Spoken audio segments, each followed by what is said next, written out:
Doutor, doutora, você, amigo aqui da Inove, que está acompanhando com a gente o curso de extensão Acidente do Trabalho Empregado Doméstico.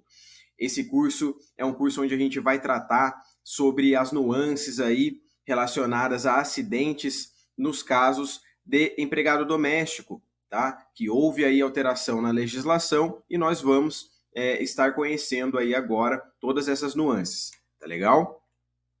Aqui uma breve apresentação minha. Sou Vinícius Fonseca Cursino, advogado, professor aqui da Inove. Sou especialista em Direito do Trabalho e Processo do Trabalho, membro da Comissão de Direito do Trabalho OAB Subseção de Taubaté e trouxe aqui para vocês também o Instagram e o LinkedIn. É só apontar a câmera para os QR Codes aqui da tela que vocês vão ter acesso aí às minhas redes sociais. Tá legal? Bom, então nós vamos aqui começando a entender o contexto histórico, tá? De como que começou essa questão aí de saúde e segurança do trabalho e também aí os conceitos de acidente do trabalho, doença ocupacional e responsabilidade civil do empregador. Primeiramente, antes da gente adentrar ao tema principal do curso, é bem válido que a gente estabeleça um panorama histórico acerca do trabalho, até a gente chegar nos dias de hoje, né? Hoje, o nosso sistema de sociedade, ele é composto aí por uma divisão de duas frentes, tá? Nós vivemos um sistema capitalista que trabalha com o capital, né, com a parte pecuniária, com o dinheiro e a produção de bens e serviços. Como que se dá, então, essa divisão aí do nosso modelo de sociedade?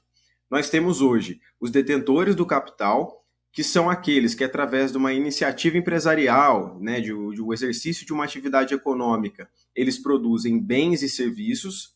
E, por outro lado, nós temos a massa social, que é a mão de obra, a força de trabalho, que são os não detentores do capital, mas aqueles que, sim, consomem os produtos e serviços produzidos. Nesse sentido, surge aí uma terceira entidade, que é o Estado. O Estado ele vem aí para mitigar a exploração demasiada dessa massa de trabalhador. Então ela vem para equilibrar e regular essa relação empregado-empregador. Tá joia? Encerrando um ciclo, portanto, de exploração que advém aí desde a Revolução Industrial no século XIX, onde se tinha aí jornadas de trabalho de 15, 16 horas, sem quaisquer direitos trabalhistas, né? Nenhum direito garantido, com baixos salários, alta exposição a ambientes insalubres e perigosos e por aí vai. Desta forma, percebe-se a importância da função social do direito do trabalho, pois é através de seu intermédio que se atende e supre as necessidades do ser humano em sociedade, fazendo jus, então, ao princípio da igualdade. A função social do trabalho ela está pautada no princípio da dignidade da pessoa humana, presentes nos artigos e incisos da Constituição Federal que eu trouxe aqui para vocês. Ó. Vou riscar aqui para poder destacar, tá bom? Portanto, pressupõe-se a intervenção do Estado para impor normas trabalhistas de cunho constitucional e infraconstitucional. Lembrando, a gente vem aí de uma época em que a exploração do trabalho ela era gigantesca, tá? Então, houve a necessidade aí de um terceiro intermediador aí, que é o Estado, para poder regulamentar essa exploração aí do capital humano, né? E fornecer aí melhores condições de trabalho para os obreiros, né? Para os trabalhadores, tá bom? Visando, é claro, a dignidade da pessoa humana. Passou-se então a surgir os direitos à saúde e segurança do trabalho. Como que se deu, né? A utilização das máquinas no ambiente de trabalho, além da concentração de várias pessoas em um mesmo estabelecimento, fez aumentar exponencialmente os riscos de acidente e doenças relacionadas ao trabalho. Graves problemas começaram a aparecer com o incremento da produção industrial. Assim, houveram lucros crescentes, então a gente teve uma expansão de fato na economia, mas também, junto com isso, veio a massa social a adquirir miséria, doenças, né, ser submetido a mutilações e até mortes, pela falta de incremento, né, pela falta de legislação, melhor dizendo, que regulamentasse aí essa atividade econômica e industrial que foi crescente, né, que foi surgindo aí. Então, após revolta e protestos dos trabalhadores, chegou ao Brasil, em 1919, as primeiras normas protetivas, por meio do Decreto-Lei número 3.724, de 15 de janeiro de 1919. Neste ano, houve a criação da OIT, Organização Internacional do Trabalho, pelo Tratado de Versalhes, com a promulgação de normas sobre proteção e saúde, a saúde e integridade física do trabalhador, ratificadas pelos países membros, inclusive o Brasil. Surge nesse contexto, além de outros direitos trabalhistas, o direito do trabalhador à saúde e segurança do trabalho. Após outras normas protetivas foram editadas, como a Lei 6.514, de 77, que deu a nova redação ao capítulo 5 da CLT, que é o qual trata sobre segurança e medicina do trabalho, tá bom? Por sua vez, a Constituição Federal, promulgada em 88, dispõe, em seu artigo 7º, inciso 22, a busca constante da melhora da condição social e da redução de riscos inerentes ao trabalho por meio de normas de segurança do trabalho. Então, agora a gente passa, de fato, a conceituar o que é o acidente de trabalho, né?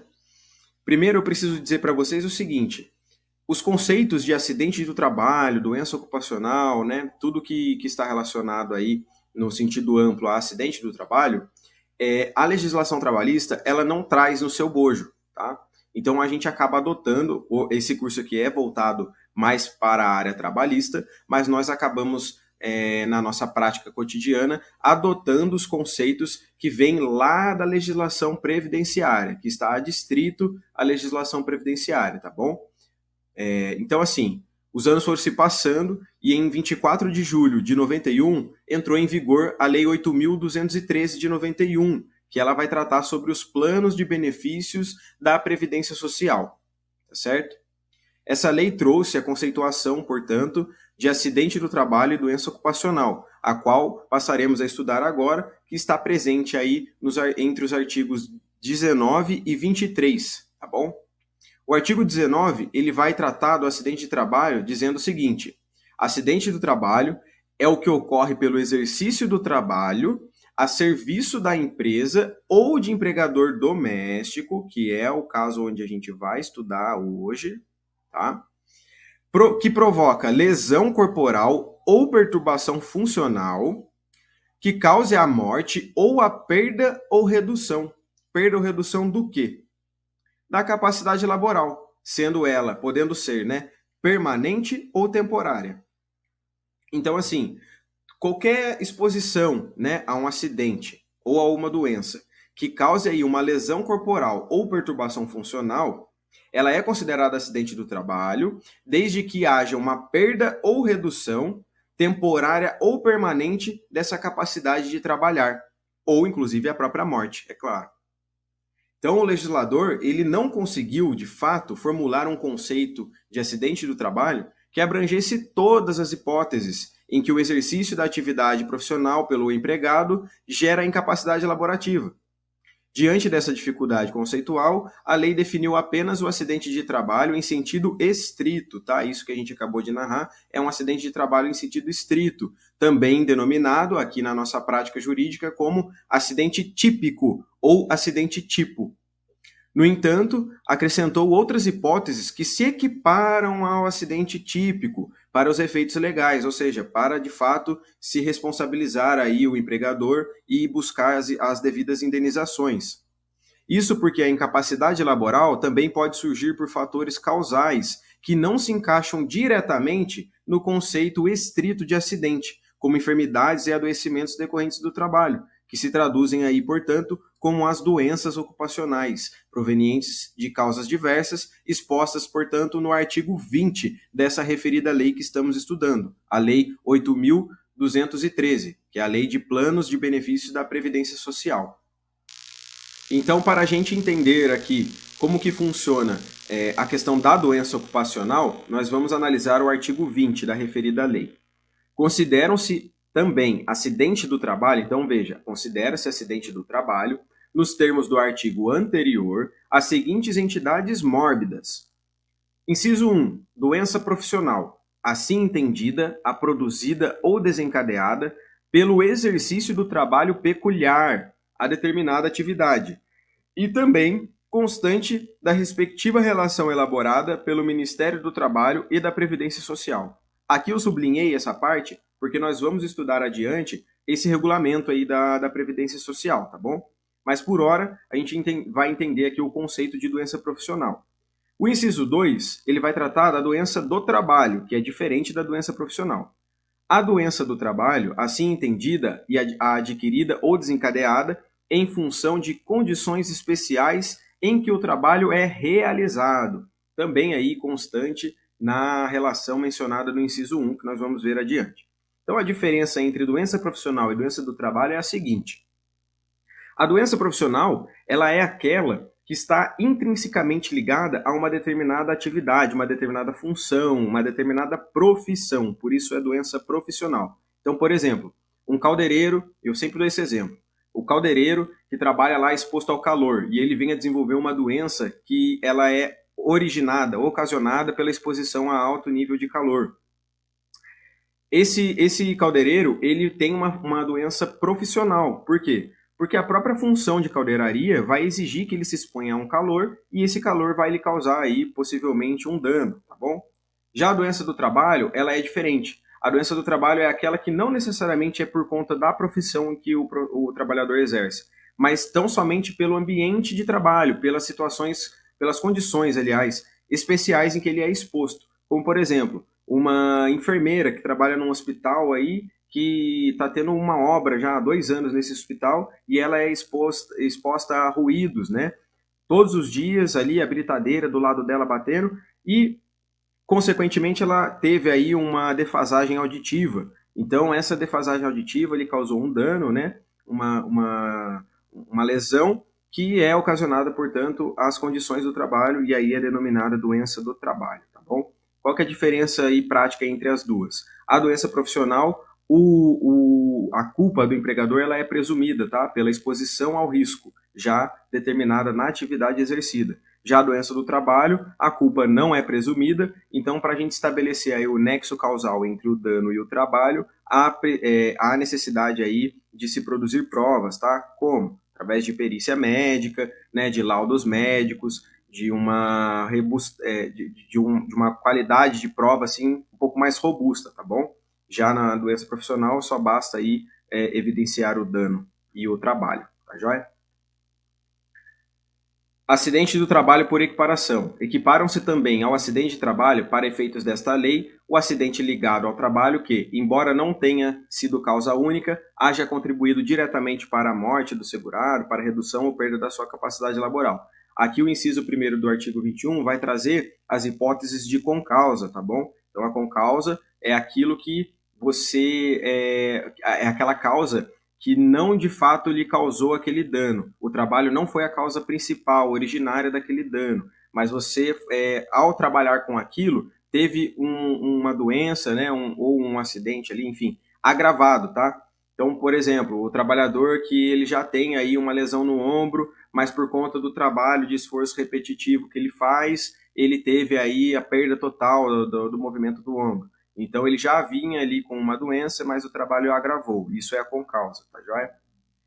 Inciso 2º, o acidente sofrido pelo segurado no local e no horário de trabalho em consequência de ato de agressão, sabotagem ou terrorismo praticado por terceiro ou companheiro de trabalho, ofensa física intencional, inclusive de terceiro, por motivo de disputa relacionada ao trabalho, ato de imprudência, de negligência ou de imperícia de terceiro ou de companheiro de trabalho, ato de pessoa privada do uso da razão, desabamento, inundação, incêndio e outros casos fortuitos ou decorrentes de força maior. Então aí também se configura acidente de trabalho. Inciso 3º, a doença proveniente de contaminação acidental do empregado no exercício de sua atividade. Inciso 4º, o acidente sofrido pelo segurado, ainda que fora do local e do horário de trabalho. Quando?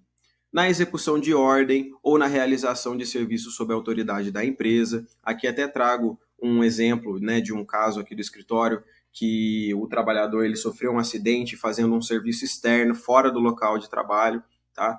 E fora do horário também, mas ele estava sob mando da gerência. Então, quando você, trabalhador, está exercendo aí uma atividade sob mando da gerência, sobre ordens da empresa, e sofre um acidente, você sim sofreu um acidente de trabalho aí imputável, com a responsabilização imputável ao empregador. A linha B, na prestação espontânea de qualquer serviço à empresa para lhe evitar prejuízos ou proporcionar proveito. Em viagens a serviço da empresa, inclusive para estudo, quando financiada por esta, dentro de seus planos para melhor capacitação da mão de obra. Então, vai fazer um curso lá pela empresa, sofreu um acidente, mesmo que num domingo, né, dentro do hotel, considera-se aí acidente de trabalho, tá? No percurso da residência para o local de trabalho, ou deste para aquele, qualquer que seja o meio de locomoção. Aqui a gente trata sobre os acidentes in itinere, né, que são aqueles aí no deslocamento entre o local de trabalho e o trabalho em si, ou melhor, o local de trabalho e a sua moradia, tá, o seu domicílio.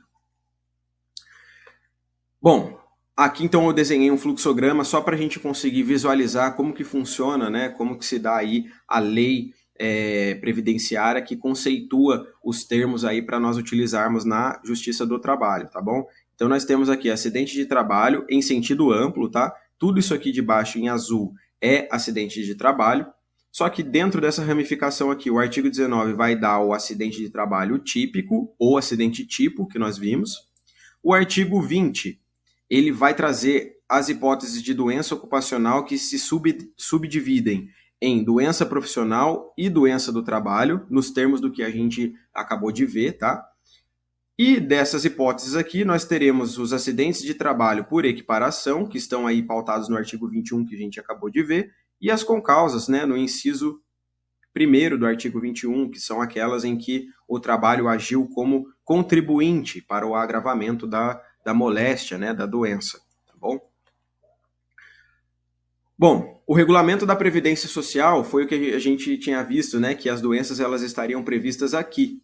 Então, a relação das doenças profissionais e do trabalho, mencionadas no artigo 20, inciso 1º e também no inciso 2º, né, está inserida no anexo 2, tá? Então, existe o regulamento da Previdência Social, que é o decreto 3.048 de 99, e dentro desse regulamento tem lá embaixo o anexo 2. Dentro do anexo 2, nós temos 4 listas, a primeira, a A, a B e a C. Então, são 4 listas, tá?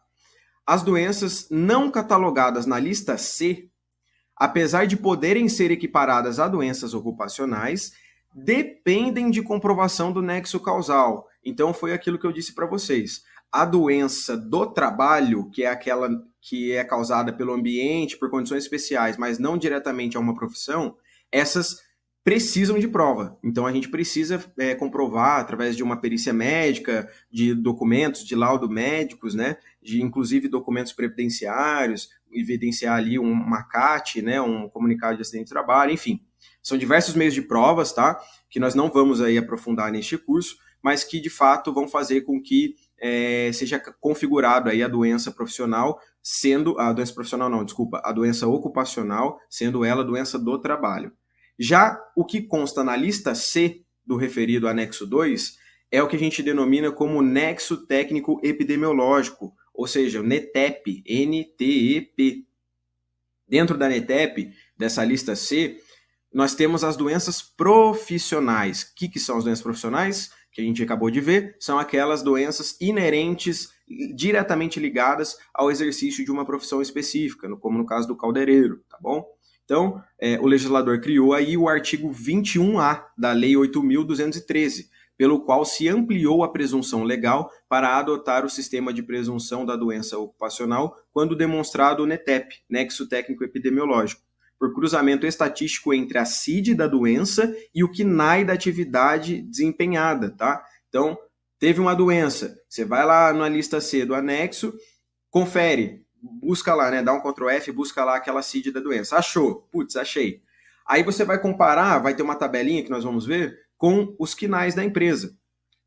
ou melhor, com os KNAIs, né, as atividades em que aquela doença pode aparecer. E aí você vai lá no cartão CNPJ da empresa em que você está aí advogando em face e vai ver lá, pô, essa empresa aqui ela tem o KNAI X.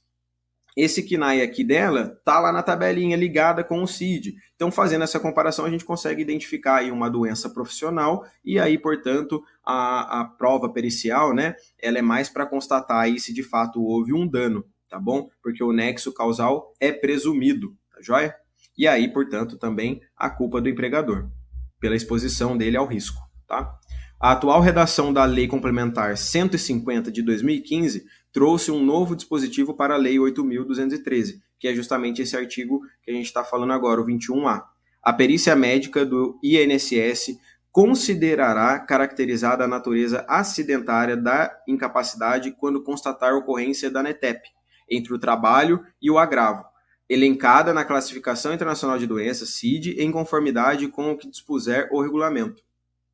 Então, portanto, como eu havia dito, né, essa legislação é uma legislação que está adstrita aí às regras da Previdência, né, então é uma legislação de caráter previdenciário, mas nós aqui da Trabalhista acabamos adotando aí os conceitos, né, e utilizando muito dessa lei pela falta de lei, né, ou pela omissão da lei trabalhista em relação ao acidente de trabalho. Então, nós utilizamos aí os conceitos da lei previdenciária. Tá joia?